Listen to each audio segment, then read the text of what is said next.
احسان فراموش قوم پر اللہ تعالیٰ کا ایک اور احسان۔ جس نبی کا یہاں اس آیت میں ذکر ہے ان کا نام قتادہ رحمہ اللہ نے یوشع بن نون ابن افرائیم ابن یوسف ابن یعقوب علیہ السلام بتایا ہے، لیکن یہ قول کچھ ٹھیک نہیں معلوم ہوتا، اس لیے کہ یہ واقعہ موسیٰ علیہ السلام کے بہت بعد کا داؤد علیہ السلام کے دور کا ہے، جیسا کہ صراحتاً منقول ہے، اور داؤد اور موسیٰ علیہ السلام کے درمیان 1000 سال سے زیادہ کا فاصلہ ہے، واللہ اعلم۔ سدی رحمہ اللہ کا قول ہے کہ یہ پیغمبر شمعون ہے۔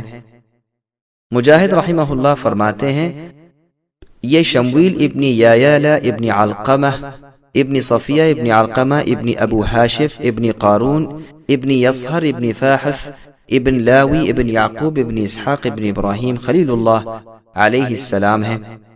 قصہ یہ ہے کہ موسیٰ علیہ السلام کے بعد کچھ زمانے تک تو بنی اسرائیل راہ حق پر رہے، پھر شرک و بدعات میں پڑ گئے، مگر تاہم ان میں پے در پے انبیاء مبعوث ہوتے رہے، یہاں تک کہ بنی اسرائیل کی بے باکیاں حد سے گزر گئیں۔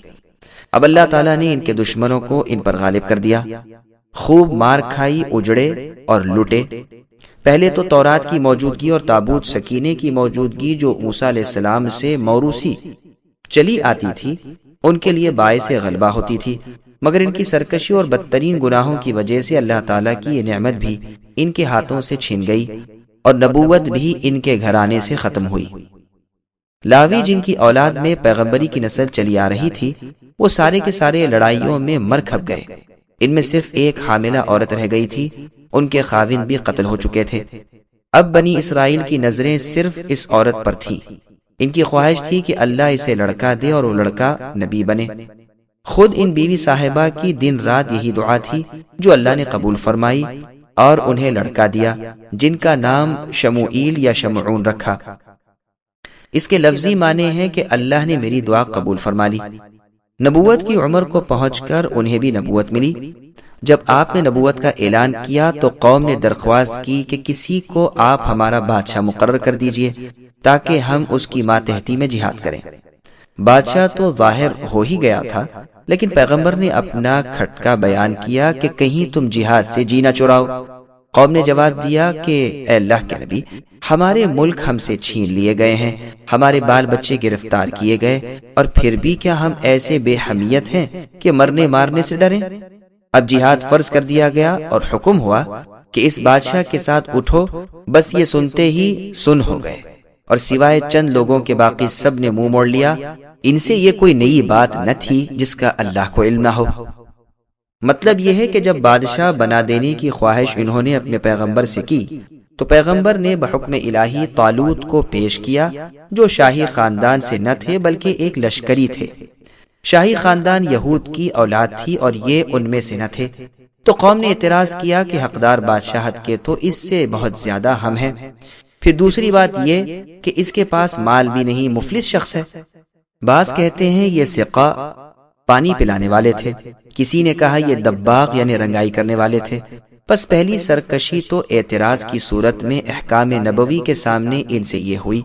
پیغمبر نے انہیں جواب دیا کہ یہ تعین میری رائے سے نہیں جس میں میں دوبارہ غور کر سکوں، یہ تو حکم الہی ہے جس کی بجاوری ضروری ہے۔ پھر ظاہراً بھی وہ تم میں بڑے عالم اور قوی، طاقتور، شکیل و جمیل، شجاع و بہادر اور لڑائی کے فنون سے پورے واقف کار ہیں۔ یہاں سے یہ بھی ثابت ہوا کہ بادشاہ شکیل، قوی، طاقتور، بڑے دل و دماغ والا ہونا چاہیے۔ پھر فرمایا کہ اصلی اور حقیقی حاکم اللہ تعالیٰ ہی ہیں، ملک کے مالک فی الواقع وہی اللہ ہیں، جسے چاہیں ملک دیں، وہ حکمت والے، رأفت و رحمت والے ہیں۔ اللہ سے کس کی مجال ہے کہ سوال کرے، جو چاہے کر دیں، سب سے سوال کرنے والے کوئی نہ کوئی ہے، لیکن پروردگار اس سے مستثنا ہے۔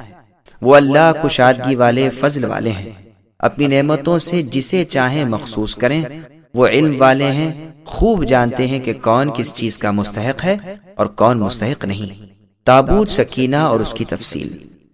نبی شمویل یا شمعون علیہ السلام فرما رہے ہیں کہ طالوت کی بادشاہت کی پہلی برکت کی علامت یہ ہے کہ کھویا ہوا تابوت سکینہ تمہیں پھر مل جائے گا، جس میں وقار و عزت، دل جمعی اور جلالت، رأفت و رحمت ہے، جس میں اللہ کی نشانیاں ہیں جنہیں تم بخوبی جانتے ہو۔ بعض کا قول ہے کہ سکینہ ایک سونے کا تشت تھا جس میں انبیاء علیہم السلام کے دل دھوئے جاتے تھے، جو موسیٰ علیہ السلام کو ملا تھا اور جس میں آپ نے تورات کی تختیاں رکھی تھیں۔ کسی نے کہا اس کا منہ بھی تھا جیسے انسان کا منہ ہوتا ہے، اور روح بھی تھی، ہوا بھی تھی، 2 سر تھے، 2 پر تھے اور دم بھی تھی۔ وہب کہتے ہیں مردہ بلی کا سر تھا۔ جب وہ تابوت میں بولتا تو انہیں نصرت کا یقین ہو جاتا اور لڑائی میں فتح ہو جاتی۔ یہ قول بھی ہے کہ یہ ایک روح تھی اللہ کی طرف سے۔ جب کبھی بنی اسرائیل میں کوئی اختلاف پڑتا یا کسی بات کی اطلاع نہ ہوتی تو وہ کہہ دیا کرتی تھی۔ موسیٰ اور ہارون علیہ السلام کے ورثے کے باقی حصے سے مراد لکڑی اور تورات کی تختیاں اور اون اور کچھ ان کے کپڑے اور جوتے ہیں۔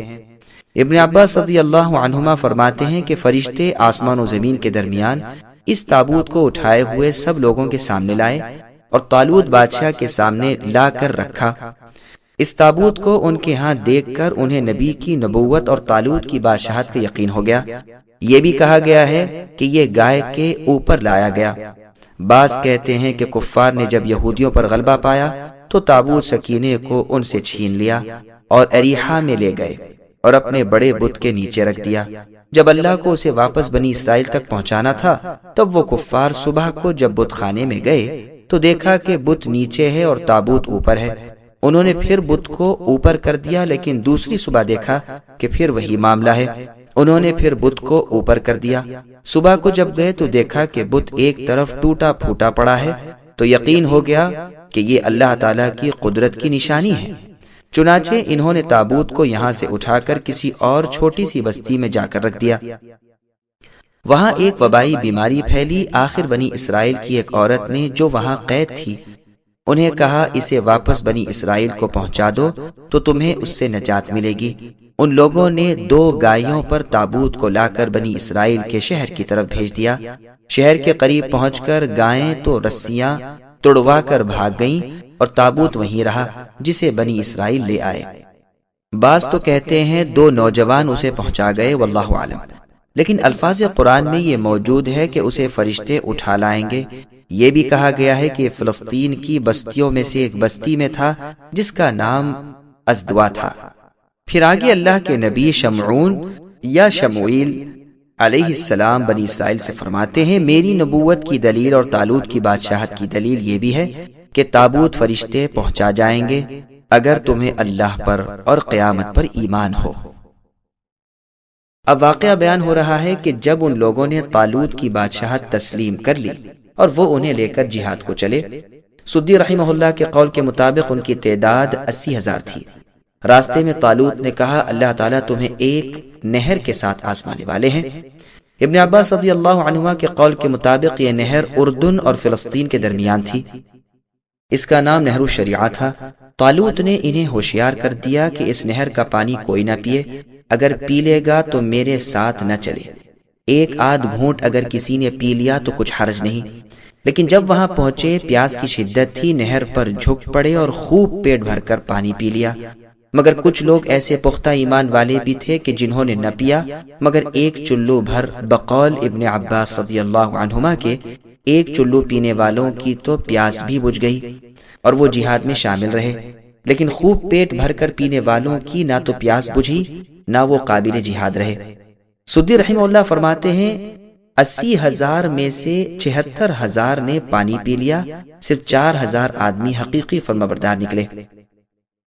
صحیح بخاری کی حدیث میں برا بن عازب رضی اللہ عنہ فرماتے ہیں کہ اصحاب محمد صلی اللہ علیہ وسلم یعنی صحابہ اکثر فرمایا کرتے تھے کہ بدر کی لڑائی والے دن ہماری تعداد اتنی ہی تھی جتنی تعداد طالوت بادشاہ کے اس فرمانبردار لشکر کی تھی جو آپ کے ساتھ نہر سے پار ہوا تھا، یعنی 313۔ یہاں سے پار ہوتے ہی نافرمانوں کے چھکے چھوڑ گئے اور نہایت بزدلانہ پن سے انہوں نے جہاد سے انکار کر دیا اور دشمنوں کی زیادتی نے ان کے حوصلے توڑ دیے۔ صاف جواب دے بیٹھے کہ آج تو ہم جالوت کے لشکر سے لڑنے کی طاقت اپنے میں نہیں پاتے۔ گو سرفروش مجاہد علماء کرام نے انہیں ہر طرح ہمت بندوائی، واز کیے، فرمایا کہ قلت و کثرت پر فتح موقف نہیں، صبر اور نیک نیتی پر ضرور اللہ کی امداد ہوتی ہے۔ بارہا ایسا ہوا ہے کہ مٹھی بھر لوگوں نے بڑی بڑی جماعتوں کو نیچا کر دکھایا ہے۔ تم صبر کرو طبیعت میں استقلال اور عزم رکھو، اللہ کے وعدوں پر نظریں رکھو۔ اس صبر کے بدلے اللہ تعالیٰ تمہاری امداد کریں گے، لیکن تاہم ان کے سرد دل نہ گرمائے اور نہ ان کی بزدلی دور ہوئی۔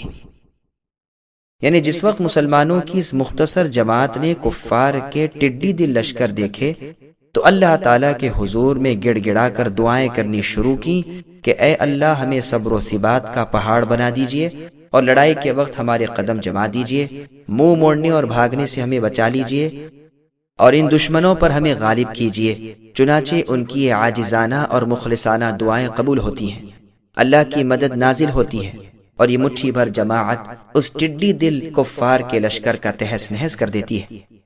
داؤد علیہ السلام کے ہاتھوں مخالفین کا سردار سرتاج جالوت مارا جاتا ہے۔ اسرائیلی روایتوں میں یہ بھی مروی ہے کہ طالوت نے ان سے وعدہ کیا تھا کہ اگر تم جالوت کو قتل کرو گے تو میں اپنی بیٹی تمہارے نکاح میں دے دوں گا اور اپنا مال بھی آدھو آدھ تمہیں دے دوں گا اور حکومت میں بھی برابر کا شریک کر لوں گا۔ چنانچہ داؤد علیہ السلام نے پتھر کو فلاخن میں رکھ کر جالوت پر چلایا اور اسی سے وہ مارا گیا۔ طالوت نے اپنا وعدہ پورا کیا، بالآخر سلطنت کے مستقل سلطان آپ ہی ہو گئے اور پروردگار عالم کی طرف سے بھی نبوت جیسی زبردست نعمت عطا ہوئی اور شموئیل علیہ السلام کے بعد یہ پیغمبر بھی بنے اور بادشاہ بھی۔ حکمت سے مراد نبوت ہے اور بہت سے مخصوص علم بھی جو اللہ نے چاہے اپنے نبی کو سکھائے۔ پھر آگے اللہ ارشاد فرماتے ہیں کہ اگر اللہ تعالیٰ یوں پست لوگوں کی پستی نہ بدلتے، جس طرح بنی اسرائیل کو طالوت جیسے مدبر بادشاہ اور داؤد علیہ السلام جیسے دلیر سپہ سالار عطا فرما کر بدلی تو لوگ ہلاک ہو جاتے، جیسے اور جگہ اللہ نے فرمایا وَلَوْلَا دَفْعُ اللَّهِ النَّاسَ بَعْضَهُمْ بِبَعْضٍ لَهُدِّمَتْ صَوَامِعُ وَبِيَعٌ وَصَلَوَاتٌ وَمَسَاجِدُ يُذْكَرُ فِيهَا اسْمُ اللَّهِ كَثِيرًا، یعنی یوں اگر ایک دوسرے کا دفعیہ نہ ہوتا تو عبادت خانے اور وہ مسجدیں جن میں اللہ کا نام بکثرت ذکر کیا جاتا ہے توڑ دی جاتی۔ پھر آگے اللہ نے فرمایا کہ اللہ تعالیٰ کی یہ نعمت اور اللہ کا احسان ہے کہ وہ ایک کو دوسرے سے دفع کرتے ہیں، وہی سچے حاکم ہیں اور اللہ کے تمام کام حکمت سے پر ہوتے ہیں۔ وہ اپنی دلیلیں اپنے بندوں پر واضح فرما رہے ہیں، وہ تمام مخلوق پر فضل و کرم کرتے ہیں۔ یہ واقعات اور تمام حق کی باتیں اے نبی محمد صلی اللہ علیہ وسلم ہماری سچی وحی سے تمہیں معلوم ہوئے، آپ میرے سچے رسول ہیں۔ میری ان باتوں کی اور خود آپ کی نبوت کی سچائی کا علم ان لوگوں کو بھی ہے جن کے ہاتھوں میں کتاب ہے۔ یہاں اللہ تعالیٰ نے زوردار اور پرتاکید الفاظ میں قسم کھا کر اپنے نبی محمد صلی اللہ علیہ وسلم کی نبوت کی تصدیق کی۔ سبسکرائب کیجئے ہمارے چینل اور دبائیے بیل کا آئیکن تاکہ آپ کو ریگولر نوٹیفیکیشن اپڈیٹس مل سکے۔